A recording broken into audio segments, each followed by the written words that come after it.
Sampaikan salam orang-orang yang lebih daripada pemenang. Shalom. Sekali lagi, shalom. Salam sejahtera. Tanpa terasa, kayaknya Desember itu baru saja kita lewati. Kita sudah masuk di bulan yang kedua. Tanpa terasa semua berjalan seperti tiupan angin, yang kita hanya merasakan saja bagian-bagian dari berkat Tuhan. Tapi waktu itu berjalan dengan sendirinya, dan kita ada dalam rentangan waktu yang sudah dikaruniakan Tuhan bagi kita. Hari ini sebenarnya dari hari Senin ada rema yang Tuhan kasih untuk saya yang ingin saya sampaikan. Tapi pada hari Kamis kemarin Roh Kudus bicara dengan kuat sekali di dalam hati saya untuk menyampaikan dan mengupas firman Tuhan ini, menjadi bagian dari bagaimana kita boleh memenuhi visi Tuhan untuk tahun 2024 ini, yaitu jemaat, orang-orang percaya, orang-orang kudusnya Tuhan, terus belajar mengejar hidup yang berkenan di hadapan Tuhan. Tapi ada hal-hal yang harus dibereskan, ada hal-hal yang harus diperbaiki, ada hal-hal yang harus dipangkas, ada hal-hal yang harus benar-benar dibuang dari diri kita, karena itu akan menghambat hidup yang berkenan kepada Tuhan. Mari sama-sama kita buka firman Allah yang terdapat di dalam Lukas pasal 7. Lukas pasal 7.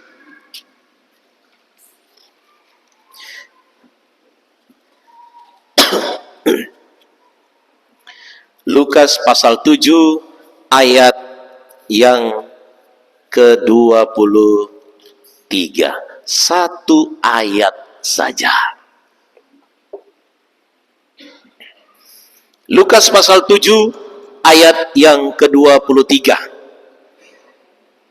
Saya lihat sudah capek berdiri duduk berdiri duduk. Duduk Jo. Saya bacakan sama-sama, kita baca firman Allah. Semua punya Alkitab? Ya, buka Alkitabnya dan kita baca sama-sama pada kehitungan yang ketiga. Mulai 1, 2, 3. Dan berbahagialah orang yang tidak menjadi kecewa dan menolak aku. Sekali lagi. Dan berbahagialah orang yang tidak menjadi kecewa dan menolak aku. Puji Tuhan. Amin. Firman Allah. Bapak Ibu, apalagi yang sudah terbiasa dengan pelayanan, pasti sudah mulai tangkap apa yang mau disampaikan ini oleh Bapak Gembala. Yesus berkata kepada murid-muridnya, ketika ada sebuah pertanyaan yang dilontarkan oleh Yohanes Pembaptis, dan dia mengutus murid-muridnya untuk bertanya kepada Yesus. Ya. Pertanyaan apakah yang disampaikan pada ayat yang ke-18 sampai dengan ayat yang ke-20? Ketika Yohanes mendapat kabar tentang segala peristiwa itu dari murid-muridnya, ia memanggil 2 orang dari antaranya dan menyuruh mereka bertanya kepada Tuhan, kepada Yesus maksudnya, engkaukah yang akan datang itu, atau haruskah kami menantikan seorang lain? Ketika kedua orang itu sampai kepada Yesus, mereka berkata, Yohanes Pembaptis menyuruh kami bertanya kepadamu, engkaukah yang akan datang itu, atau haruskah kami menantikan seorang lain? Ya. Engkaukah Mesias yang sudah tertulis dalam kitab perjanjian lama? Engkaukah itu yang dinantikan? Pertanyaan itu adalah sebuah pertanyaan yang muncul karena keraguan-raguan yang dimiliki oleh Yohanes Pembaptis, sehingga dia menyuruh kedua muridnya untuk bertanya kepada Yesus. Keraguan-raguan ini ada unsur di dalamnya yang dilihat oleh Yesus, sehingga dia berkata pada ayat yang ke-23, Dan berbahagialah orang yang tidak menjadi kecewa dan menolak aku. Apa? Ya. Yesus berkata, berbahagialah orang yang tidak menjadi kecewa. Tuhan melihat ada unsur kekecewaan yang hampir saja menguasai kehidupan daripada Yohanes Pembaptis, karena dia sudah mengalami penolakan, dia sudah mengalami desakan-desakan dari orang-orang Yahudi.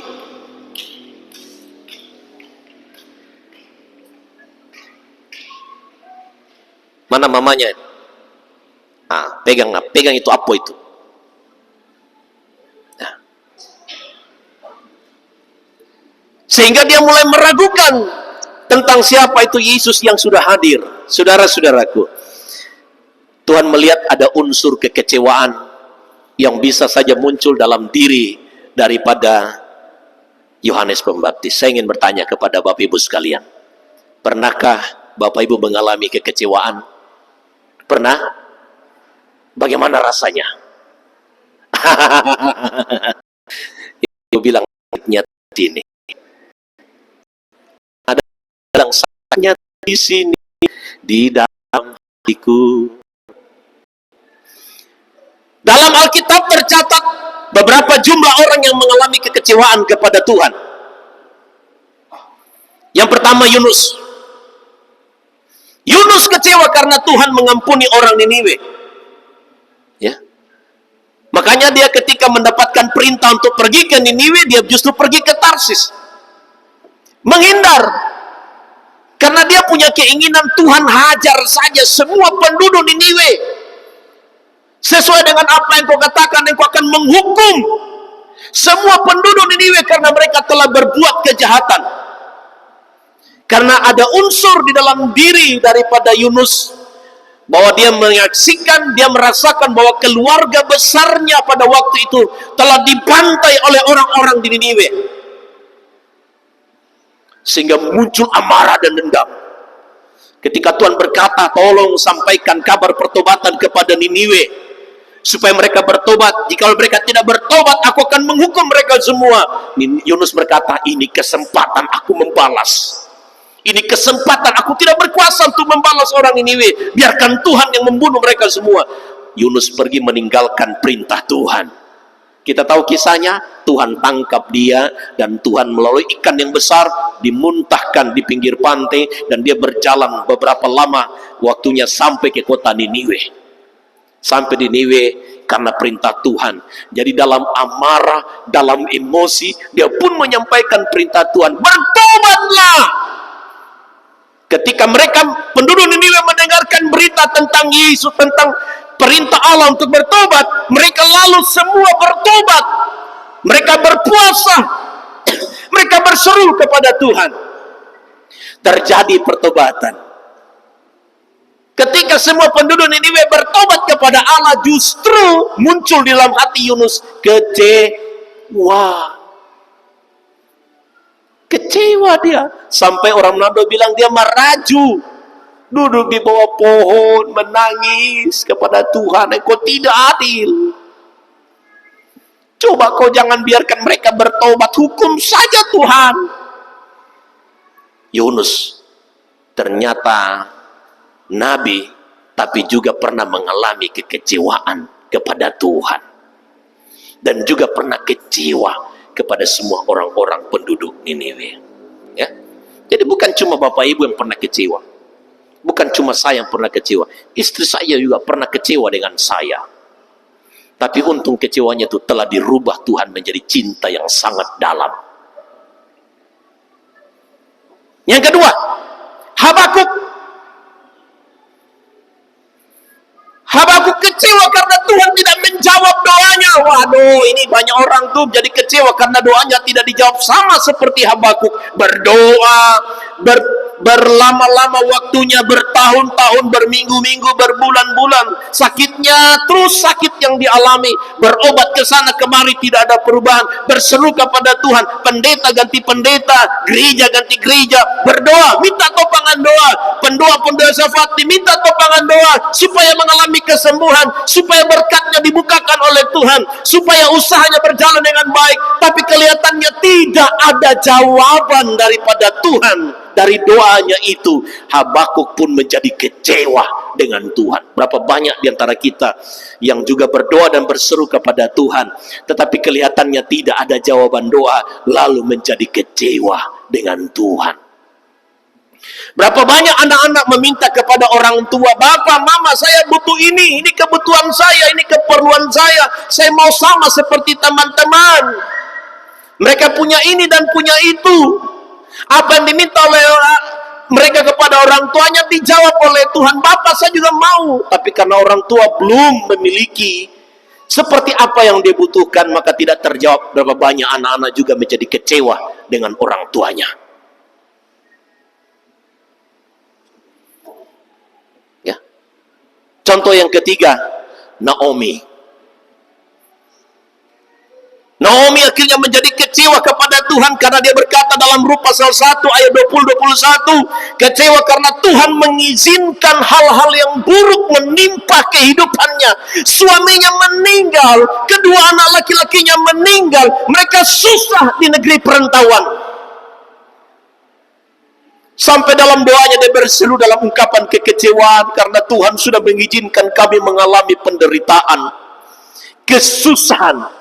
Dengarkan baik Bapak Ibu, dengarkan saudara-saudaraku sekalian dalam Tuhan.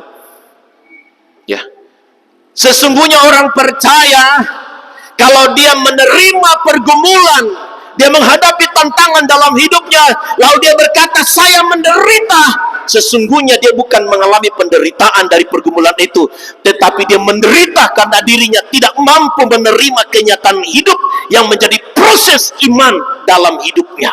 Sekali lagi, orang percaya melihat setiap pergumulan, melihat setiap tantangan, melihat setiap kesusahan, itu adalah bagian dari kenyataan hidup di dalam dunia ini yang menjadi proses bagi kita untuk dikuatkan dalam iman dan pengharapan kepada Tuhan.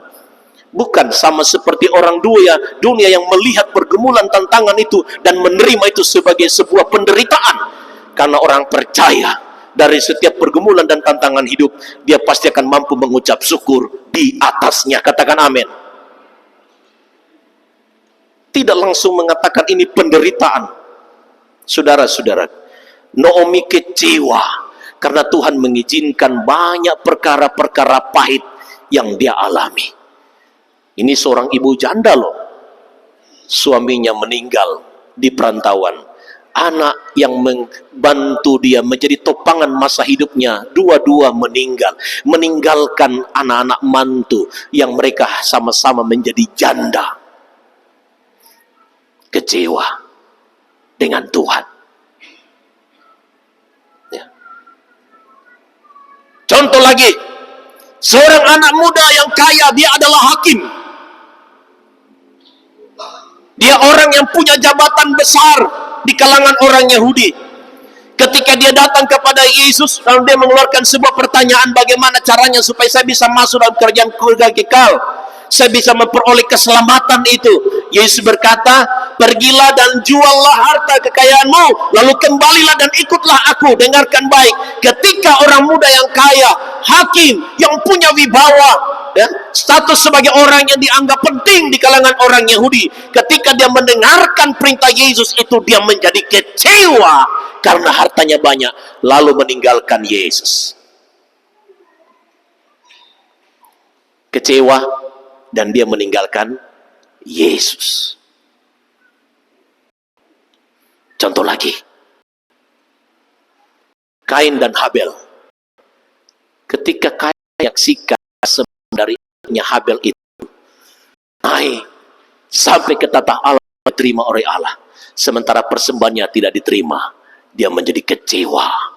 Lalu roh amarah menyusup dalam dirinya dan dia merancangkan pembunuhan kepada adiknya Habel. Kekecewaan daripada Kain, kecewa kepada Tuhan yang tidak menerima persembahannya, dan dia juga kecewa kepada adiknya. Dalam unsur kekecewaan itu ada iri hati. Kok adiknya itu diterima persembahannya, lalu saya tidak diterima? Ternyata perkara soal kekecewaan banyak dialami oleh figur-figur yang tertulis di dalam Alkitab. Demikian juga nas pembacaan kita tadi saya sudah memberitahu.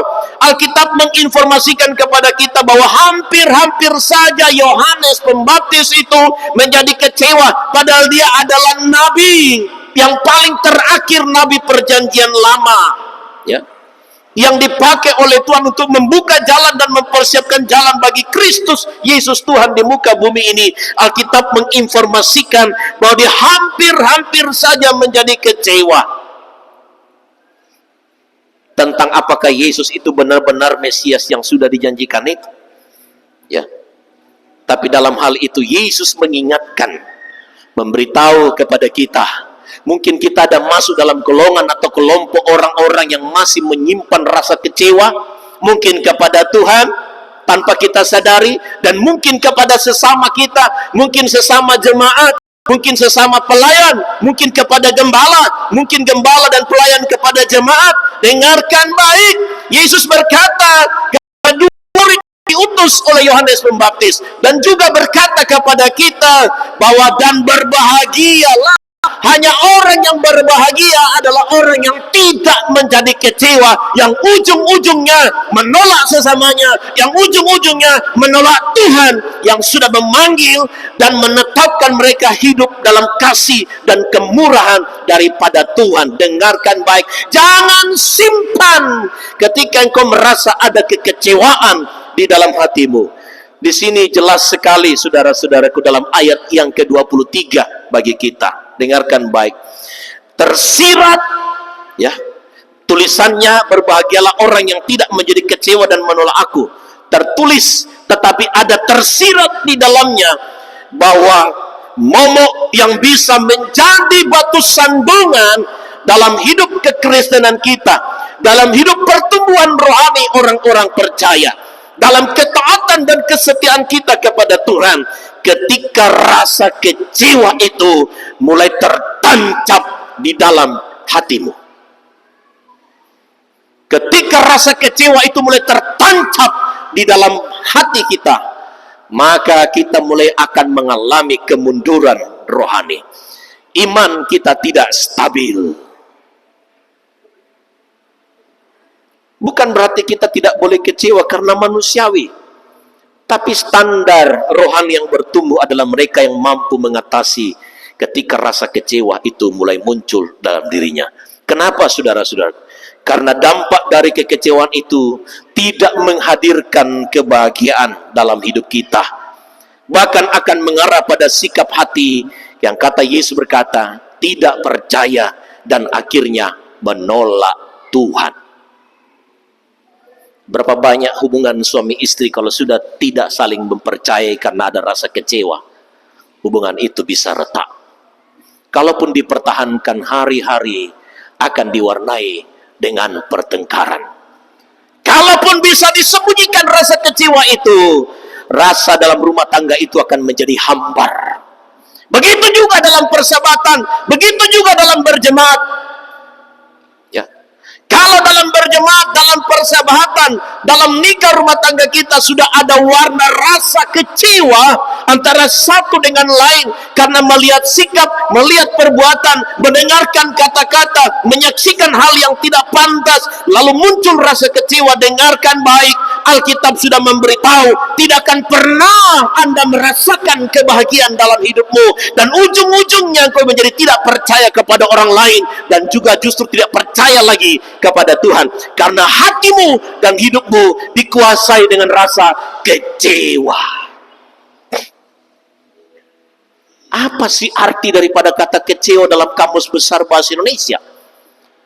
Kamus Besar Bahasa Indonesia menyampaikan kepada kita arti kecewa adalah kecil hati, tidak puas, ya, karena unsur di dalamnya tidak terkabul keinginannya, tidak terkabul harapannya, ada kegagalan yang terjadi dalam hidupnya, membuat dia akhirnya kecewa. Dengarkan baik.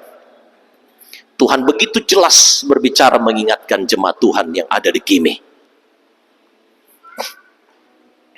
Ya, kita mulai pelayanan di sini pada tahun 2008. Kita kalau tidak sadar 5 ke apa ya?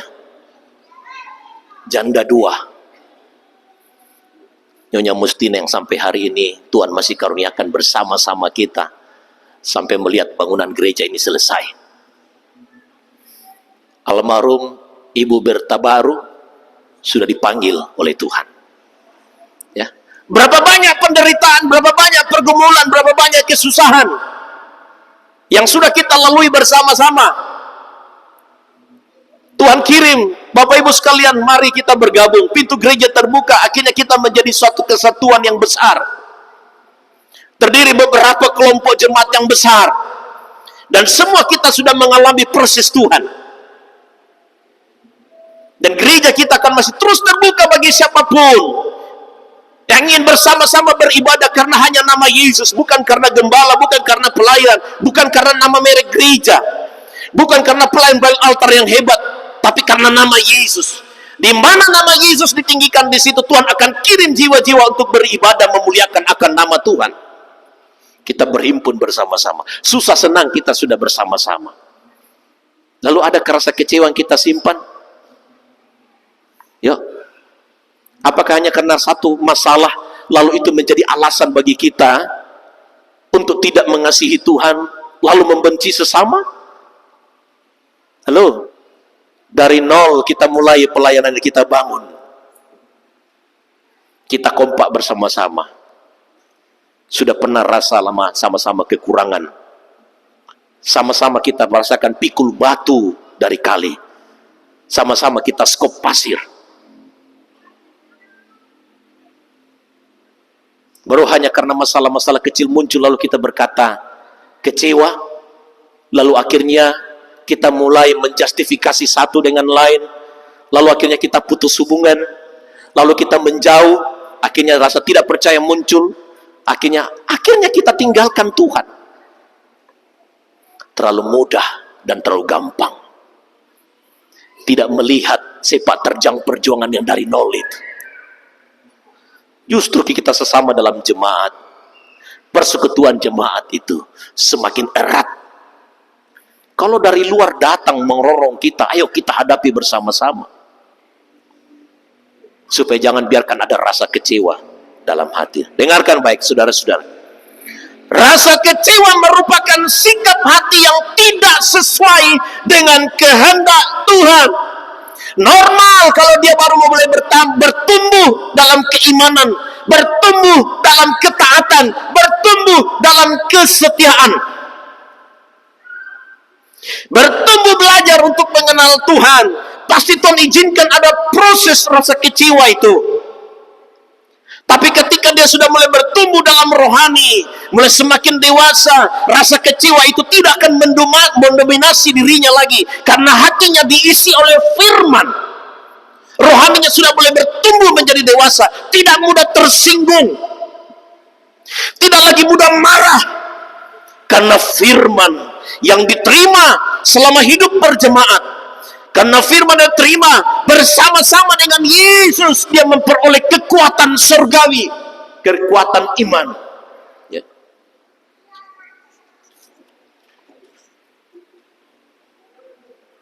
Karena rasa kecewa itu merupakan sikap hati yang tidak sesuai dengan kehendak Allah, sebab akan melahirkan dosa.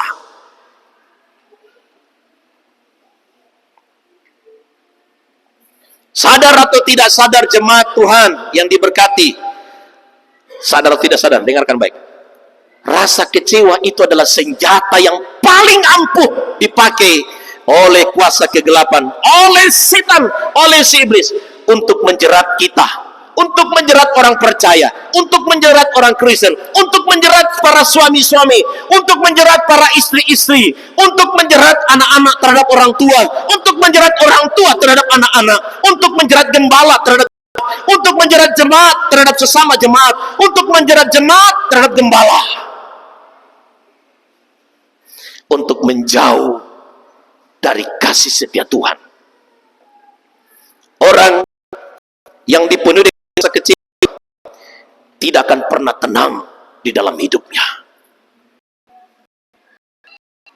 Ketika saya duduk merenung kata ini, Tuhan, saya ini orang yang berkali-kali merasa kecewa, tapi saya kuat sampai hari ini bisa tersenyum dan justru memberkati orang-orang itu. Ya, kenapa? Ternyata orang yang kecewa adalah orang yang selalu merasa dirinya menjadi korban dari orang lain. Tapi hikmat Tuhan memberitahu bahwa orang yang merasa kecewa adalah orang yang telah menjadikan dirinya sendiri menjadi korban dari ketidakpuasan hatinya. Orang yang menjadi kecewa dalam dirinya adalah orang yang menjadikan dirinya menjadi korban oleh dirinya sendiri karena rasa tidak puas, karena merasa dirinya gagal, dan dia paham bahwa dirinya tidak mampu mencerna setiap perkataan firman Tuhan yang harusnya menjadi tameng dalam hati dan kehidupannya. Orang yang seringkali mengalami kekecewaan dengan siapapun, berganti-ganti orang, dia akan susun batu di hatinya. Kecewa kedua kali, dia akan susun lagi batu. Kecewa ketiga kali, keempat, lima, terus. Akhirnya hatinya akan tertutup bagi siapapun, termasuk Tuhan. Dan dia tidak akan mudah mempercaya orang lain. Dan dia tidak akan mudah memberi kesempatan kepada orang lain. Yang akhirnya, dia patok untuk dirinya sendiri. Tidak ada orang yang lebih baik dari diri saya. Saya akan bagikan kepada Bapak Ibu sekalian. Ada beberapa hal yang harus diantisipasi sedini mungkin, yang dapat melahirkan rasa kecewa dalam hidup orang percaya. Ada dua hal, unsur atau hal-hal yang ada di dalam rasa kecewa itu. Kalau ada yang pernah rasa kecewa, kalau istri kecewa, suami tidak akan bisa mengubahkan rasa kecewa itu. Kalau suami kecewa, istri tidak akan bisa merubah rasa kecewa itu. Anak-anak kecewa, orang tua tidak akan bisa merubah. Orang tua kecewa terhadap anak-anak tidak bisa merubah. Jemaat kecewa, saya tidak bisa merubah hatimu. Karena yang tahu isi hatimu dan kebenaran hati adalah Bapak Ibu sekalian dengan Tuhan. Jadi hanya Tuhanlah yang mampu berubah rasa kecewa itu dengan kasih. Kita lihat, apakah yang membuat kita mudah sekali menjadi kecewa? Apakah yang membuat kita sehingga mudah sekali tidak percaya kepada orang lain? Apakah yang membuat kita sehingga mudah sekali kita menghakimi orang lain? Apakah yang membuat kita sehingga kita mudah sekali keluar dari kelompok persekutuan orang-orang percaya? Kita selalu menjustifikasi karena dia, karena mereka, karena saudaraku, karena jemaat sana, karena hamba Tuhan sana, karena gembala di sana, karena gereja di sana, karena tetanggaku. Kita cepat menjustifikasi orang lain karena sudah ada unsur rasa kecewa di dalam hidup ini. Sementara firman Allah sudah berkata, orang yang kecewa tidak akan pernah bahagia dalam hidupnya. Ujung-ujungnya akhirnya dia menolak Tuhan. Karena senjata paling ampuh daripada iblis setan adalah ketika mengizinkan rasa kecewa mulai tertancap di dalam hati ini, sehingga membuat dia tidak lagi mudah percaya kepada siapapun. Unsur yang pertama yang muncul adalah, dengarkan baik, orang itu mudah kecewa, ya, seperti Yunus sangat kecewa dengan keputusan Tuhan. Kenapa? Karena Yunus mengharapkan, Yunus menginginkan sesuatu pada orang lain, atau Yunus menginginkan kepada Tuhan berdasarkan standar penilaian kita. Saya tanya kepada Bapak Ibu, apakah kita mau paksa penilaian kita dan kita ukurkan kepada orang lain? Apakah kita mau paksa orang untuk bisa mengerti dan memahami keadaan kita? Apakah kita mau paksa orang itu sesuai dengan apa yang saya pikirkan dan sesuai apa yang saya mau? Apakah kita mau paksakan suami, istri, anak-anak, jemaat Tuhan, persekutuan orang-orang percaya untuk mengikuti standar penilaian saya, standar dari apa yang saya nilai, yang saya mau?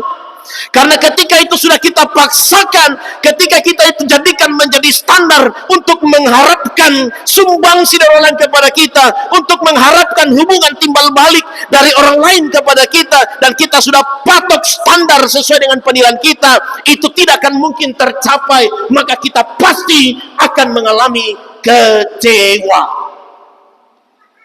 Tuhan sudah ciptakan manusia dengan karakter yang berbeda-beda, dengan sikap, dengan cara hidup yang berbeda-beda, kemampuan untuk mengerti orang lain yang berbeda-beda, caranya dia berbicara, caranya dia bersikap, caranya dia berpikir, caranya dia bertingkah laku, itu berbeda-beda. Makanya ada ilmu psikologi yang mengajar kita untuk belajar memahami tentang karakter orang lain, supaya kita bisa mengerti, bukan memaksakan orang lain itu sesuai dengan apa yang saya pikirkan. Kalau kita sudah mulai memaksakan itu kepada orang lain, itu unsur yang pertama iblis pakai untuk membuat Bapak Ibu kecewa. Apakah saya harus paksakan istri saya sesuai dengan standar pikiran saya? Beda. Contohnya saja saya S2, dia S1. Udah beda. Coba tinggi saya saja udah beda. Apakah saya akan paksakan dia, mak, kok pakai sepatu yang tinggi sedikit supaya kita jalan bisa sejajar gitu loh? Nggak bisa.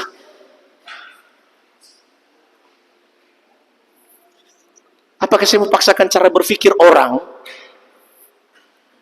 yang belum pernah kenal Tuhan, baru mengenal Tuhan, lalu saya paksakan untuk dia? Tidak bisa.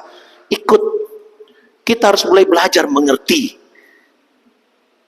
Makanya kita berkata, jagalah hatimu dengan penuh kewaspadaan. Karena dari situlah terpancar kehidupan. Kalau hati kita sudah diisi dengan rasa kecewa, Bapak Ibu, unsur yang pertama yang membuat orang cepat kecewa itu, kita paksakan dia sesuai dengan apa yang saya pikirkan, apa yang saya minta, apa yang saya harapkan. Lalu tidak terpenuhkan. Memang tidak akan pernah terpenuhkan karena kita beda karakter. Beda tingkatan pengenalan. Unsur memahami juga tidak sama. Ya. Akhirnya kecewa. Nah, ini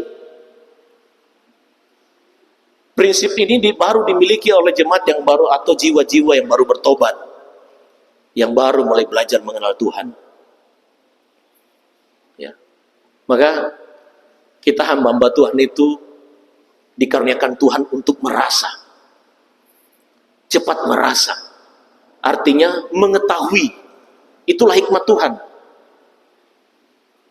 Tapi saya adalah gembala yang tidak mau memaksakan orang. Dengarkan baik.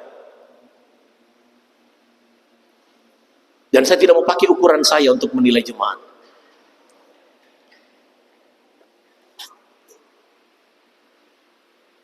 Maka saya rindu jemaat itu menjadi jemaat yang melayani.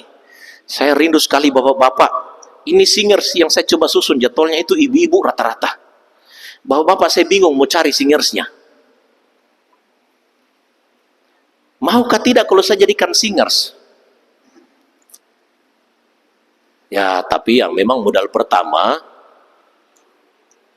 dia harus tinggalkan rokoknya dulu. Ya, bapak-bapak di sini kan masih banyak.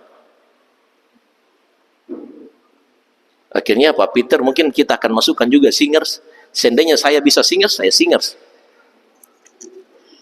Ya. Pak Kaleb Ansar juga bisa singers. Bapak Daniel Mengiwa juga bisa singers. Pak Yulis Kusirande juga ada. Bapak Robertus Yesas sudah kasih masuk dalam jadwal. Mulai belajar-belajar nyanyi di rumah. Ya, saya tipe orang gembala hamba Tuhan yang tidak mau menghakimi, Tapi ada standar. Kalau memulai untuk pelayanan, yang memang kita harus pakai ukuran firman. Tapi kalau membina hubungan, merajut persahabatan, saya tidak akan pernah pakai standar saya. Tapi kalau orang lain sudah tidak mau, saya nggak akan mungkin paksakan. Ya, sama ya. Sudah berapa orang kasih menyatakan surat pengunduran diri, saya tidak akan mungkin memaksakan. Terus ada yang berkata, Pak Ketua, sudahlah, coba kita dekati. Saya bilang tidak. Hubungan kita tidak ada masalah. Ya, kita berusaha untuk selalu memperbaiki semua perusahaan. Tapi kalau dia sudah mengeluarkan kata pengunduran diri, saya tidak akan mungkin mengajak. Karena saya berpikir, dia ambil tindakan itu, dia sudah pikirkan masa-masa.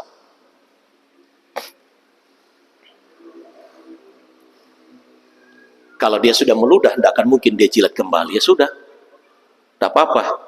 Kita tidak boleh kecewa. Karena semua perjalanan hidup ini Tuhan yang atur. Fokuslah dengan tugas dan tanggung jawab sekarang. Saya biarkanlah mereka mau kemana, mau bergabung dengan organisasi mana, gembala bersama di jemaat. Saya tidak pernah kecewa. Ini pekerjaan Tuhan. Karena semua masing-masing kita berurusan dengan Tuhan. Tapi saya punya komitmen. Saya punya kewajiban untuk menjaga keutuhan GPSDI. Saya juga punya kewajiban untuk memelihara jemaat dengan kasih. Maafkan jemaat kalau saya tidak akan berkunjung setiap saat, setiap waktu. Saya beritahu, dari antara jemaat di sini, hanya satu keluarga yang saya paling tahu betul tentang keluarga ini. Bahkan saya sering masuk dalam kamarnya untuk berdoa. Tanya Mama Gabriel. Betul ya? Saya paling sering masuk dalam kamar mereka untuk berdoa. Jemaat lain pernah nggak saya masuk kamarnya? Pernah? Nggak pernah.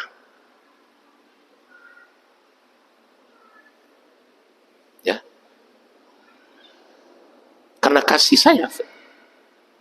Memang saya berusaha untuk jaga ketiga ya, tapi keluarga mari Pak Gembala nggak apa-apa, yuk. Saya sukan. Tapi inilah memberitahu bagaimana hubungan tergembala dengan jemaat itu tidak terbatasi oleh apapun. Bagaimana kedekatan saya dengan keluarga ini. Ya.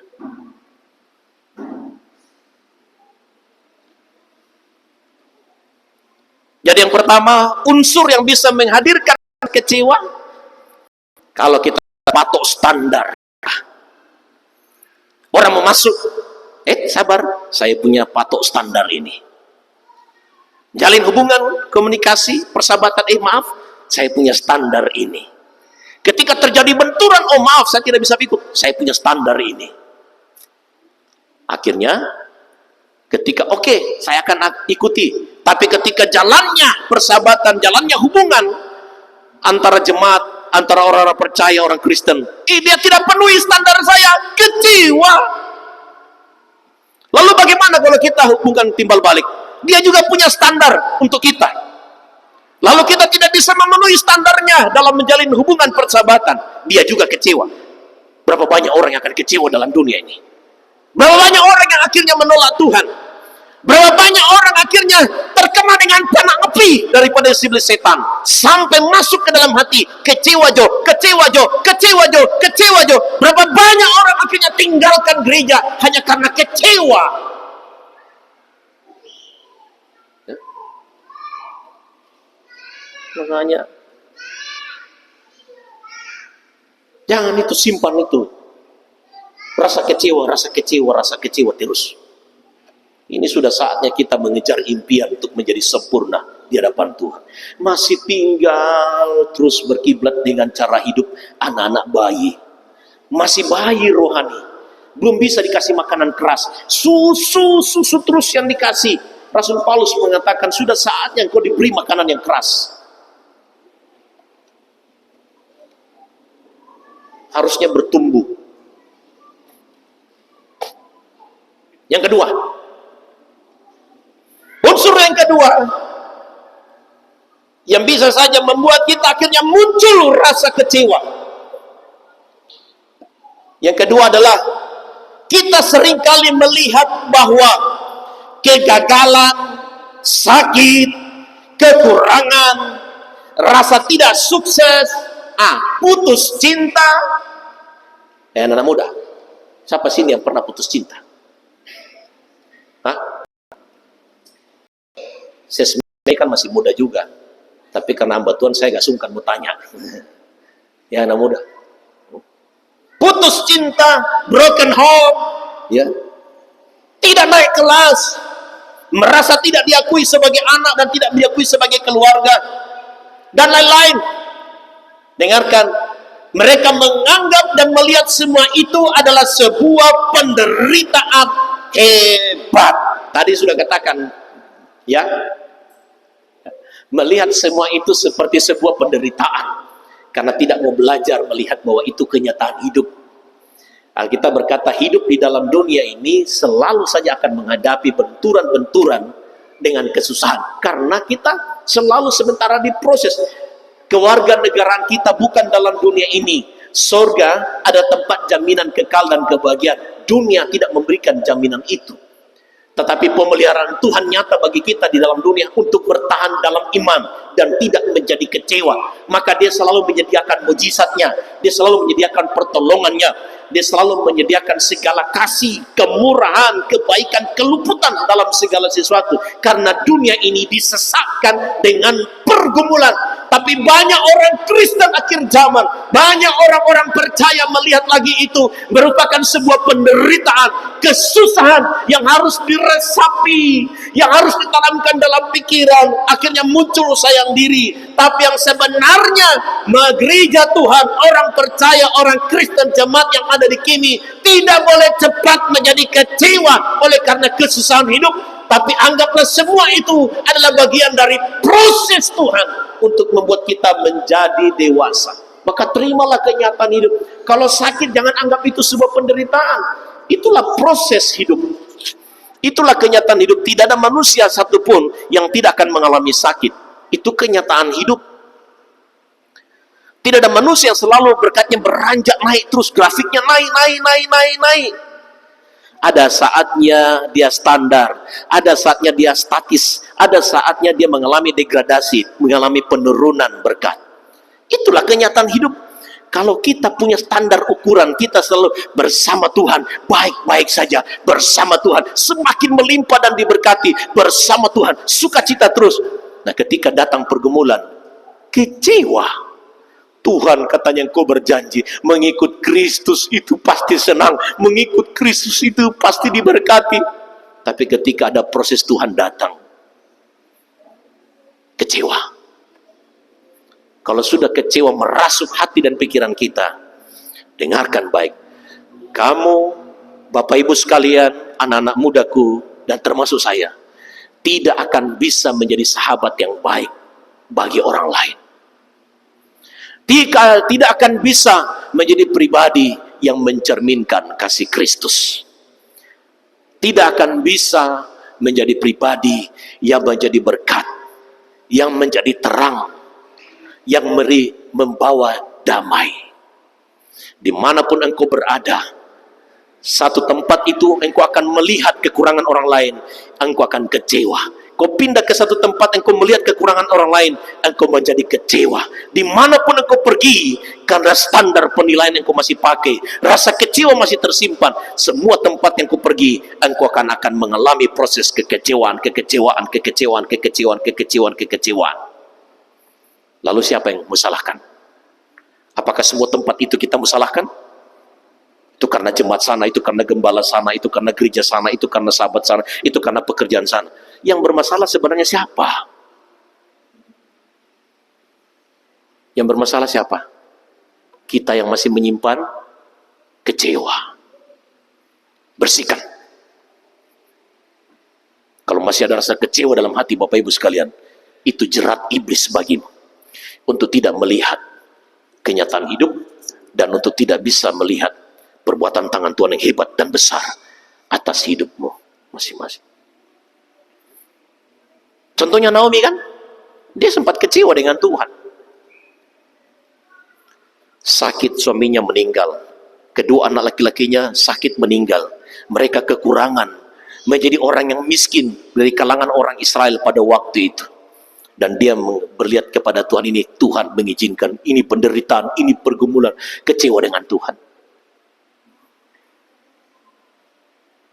Semua orang pernah mengalami kekurangan. Semua orang pernah sakit. Semua orang pernah mengalami penolakan. Saya saksikan lagi. Waktu kita mendapatkan pencairan dana, saya sudah semparkan kepada jemaat. Ya, saya pernah dilontarkan kata yang sedikit menyentuh, seakan-akan saya mempergunakan keuangan itu. Apalagi saya pakai jam kesehatan. Selama berkomunikasi dengan dia, dia lihat terus tuh jam saya. Memang kelihatannya sama seperti jam-jam yang harganya puluhan juta. Padahal dia tidak tahu. Murah. Sampai dibilang apa? Orang, Pak Pendeta, memang orang itu kalau sudah lihat uang itu pasti berubah hatinya. Apakah saya kecewa? Saya bodoh kalau saya kecewa, karena yang menjaga hati saya itu saya dengan Tuhan.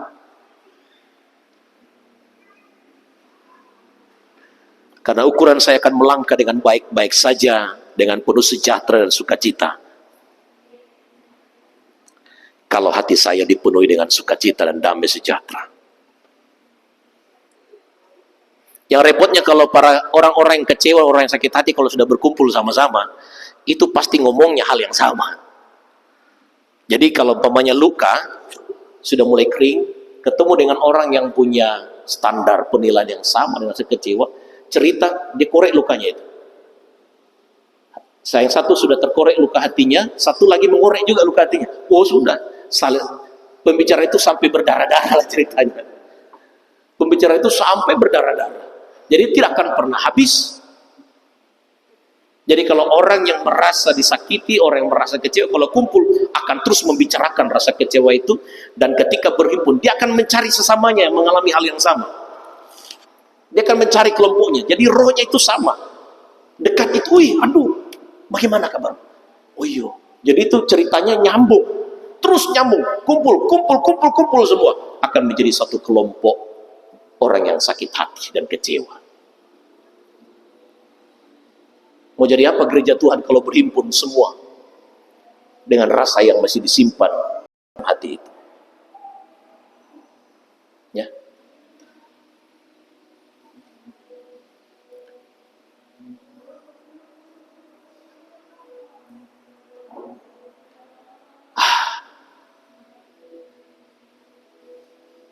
Itulah firman. Tidak ada yang bisa disembunyikan di dalam hati. Orang percaya harus melihat bahwa itu semua adalah proses atau kenyataan hidup yang harus dijalani di dalam dunia. Melihat kekurangan orang lain, jangan dijustifikasi, jangan di.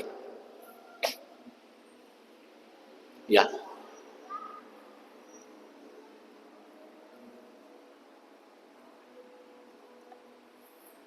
Jangan cepat dihakimi. Apalagi kalau umpamanya kita merasa nggak ada apa-apa ini, kok tiba-tiba langsung kayak, wah, ya udahlah.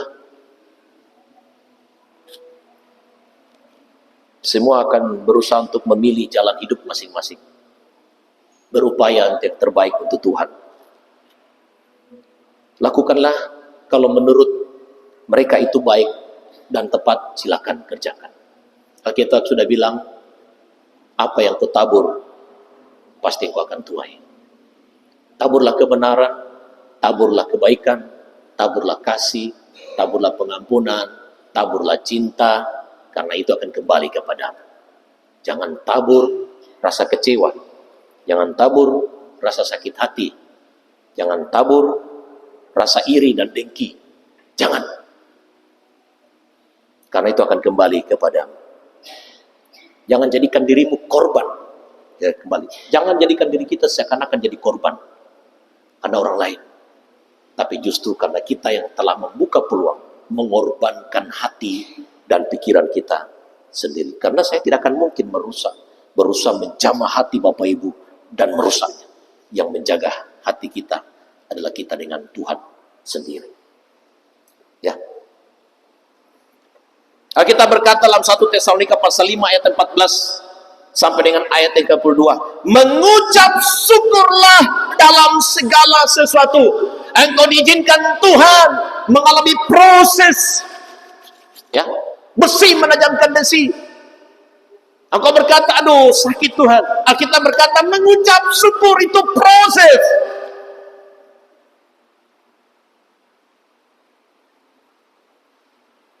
Masa besi yang ada di Nabire diproses dengan besi yang ada di Timika? Enggak lah, yang sama-sama di Nabire, yang sama-sama dalam jemaat, besi menajamkan besi. Jangan ada yang kecewa. Itu proses membentuk kita semakin baik. Kita suami istri saja saling memproses, membentuk karakter kita. Ya.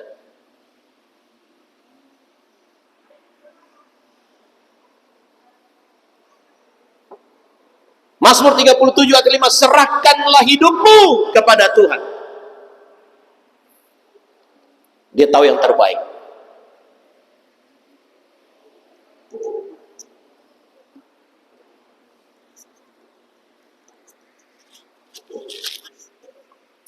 Dia tahu yang tepat untuk kita. Serahkanlah segala khawatirmu kepada Tuhan supaya engkau jangan menjadi kecewa.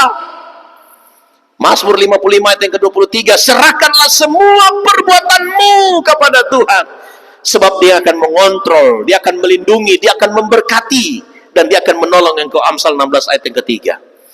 Sehingga pada akhirnya kita akan mengambil kesimpulan seperti pasal Roma pasal 8 ayat yang ke-8, Allah turut bekerja dalam segala sesuatu untuk mendatangkan kebaikan bagi mereka yang mengasihi Tuhan. Proses yang kita alami bukan membuat kita semakin menjauh daripada Tuhan. Proses yang kita alami justru semakin membawa kita semakin duduk di bawah kaki Tuhan. Itulah pertumbuhan iman. Itulah pertumbuhan gereja yang sesungguhnya. Hari ini saya bicara keras, ya, karena ini yang Tuhan sampaikan mulai dari hari Kamis. Nah, akhirnya saya harus tinggalkan materi yang pertama, tapi Tuhan suruh sampaikan ini. Saya tidak pernah kecewa dengan jemaat. Ya. Mungkin ada jemaat yang menuntut saya menjadi seperti manusia hero, yang harus serba paham, serba mengerti, serba hadir terus di rumah jemaat mungkin kalau dalam pergumulan. Tapi sangat disayangkan karena saya juga manusia yang punya keluarga yang harus saya perhatikan. Karena sangat disayangkan kaki saya juga terbatas untuk melangkah dengan 1000 langkah.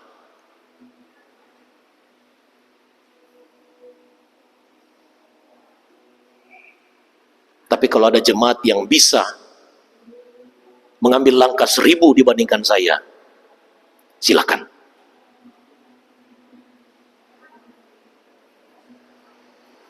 Kalau merasa terpanggil, silakan.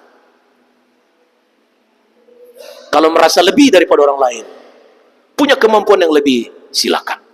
Ayo, kita kerjakan untuk Tuhan. Kita lakukan untuk Tuhan. Saya tidak mau ada jemaat yang menyimpan rasa kecewa di sini. Buang jauh-jauh. Itu jerat iblis bagimu. Karena kau tidak akan pernah melihat kebahagiaan, justru engkau akan terkungkum dengan rasa kecewa dan rasa menderita.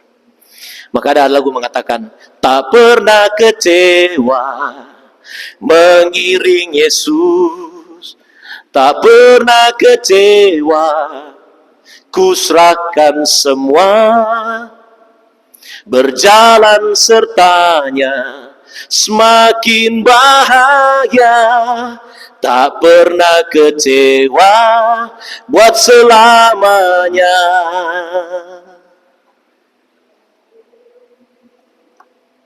Amin. Ayo kita berlomba-lomba, ya. Nah, nanti kita buka kotak saran. Kalau ada yang mungkin rasa kecewa dengan hamba Tuhan Pak Peter, ada mungkin yang kecewa dengan Bapak Martin Parisa, ada yang mungkin kecewa dengan siapa? Pak Kaleb Ansar mungkin, ya.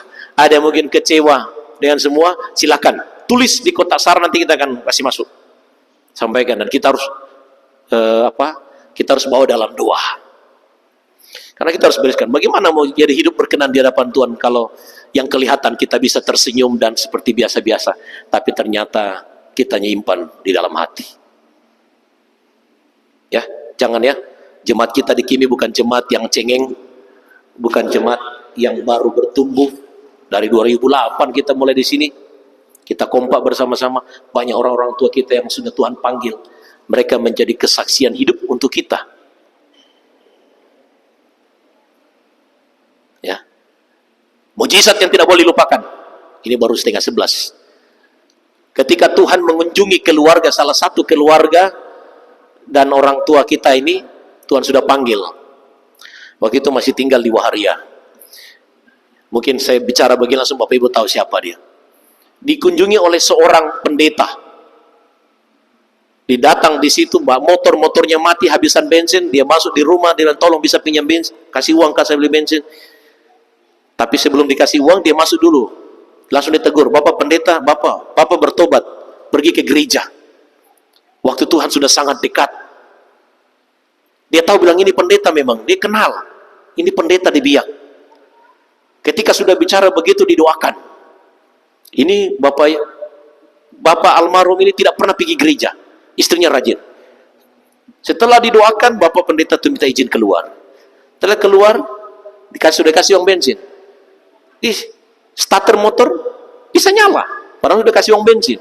Tapi tidak ada saya tidak. Nanti setelah lewat mulai dekat ke arah kanan, motor itu dalam kegelapan. Dia mulai dalam kebiasaan. Masih ada nama pendeta ini kan? Bapak sudah lama meninggal. Baru yang kunjungi saya siapa ini? Tapi datang bawa kabar apa? Bertobat. Datang ke gereja, ibadah. Mulai dari hari itu, hari Minggunya dia datang, dia saksikan. Sampai Tuhan panggil, dia adalah orang tua yang paling setia beribadah. Ya, Tuhan panggil untuk beribadah. Di almarhum Bapak Tampang Manik. Kesaksian itu yang menjadi pegangan untuk kita. Jemaat Tuhan, setialah, ya, setialah beribadah kepada Tuhan. Jangan hidup terus dalam pikiran-pikiran yang mengkungkum diri kita untuk tidak bisa bertumbuh. Kemarin sebenarnya sudah siapkan materi menipu diri sendiri, tapi Tuhan rubah ke arah ini. Sehingga saya menyampaikan dan saya rekam dan saya akan simpan ini untuk menjadi pelajaran untuk saya dan juga bagi kita semua. Sekian firman Allah.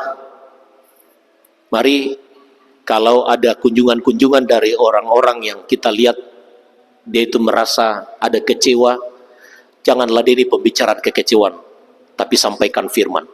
Sampaikan firman. Sampaikan firman. Karena berita orang-orang yang hidup dalam kemenangan Kristus itu adalah menyampaikan firman.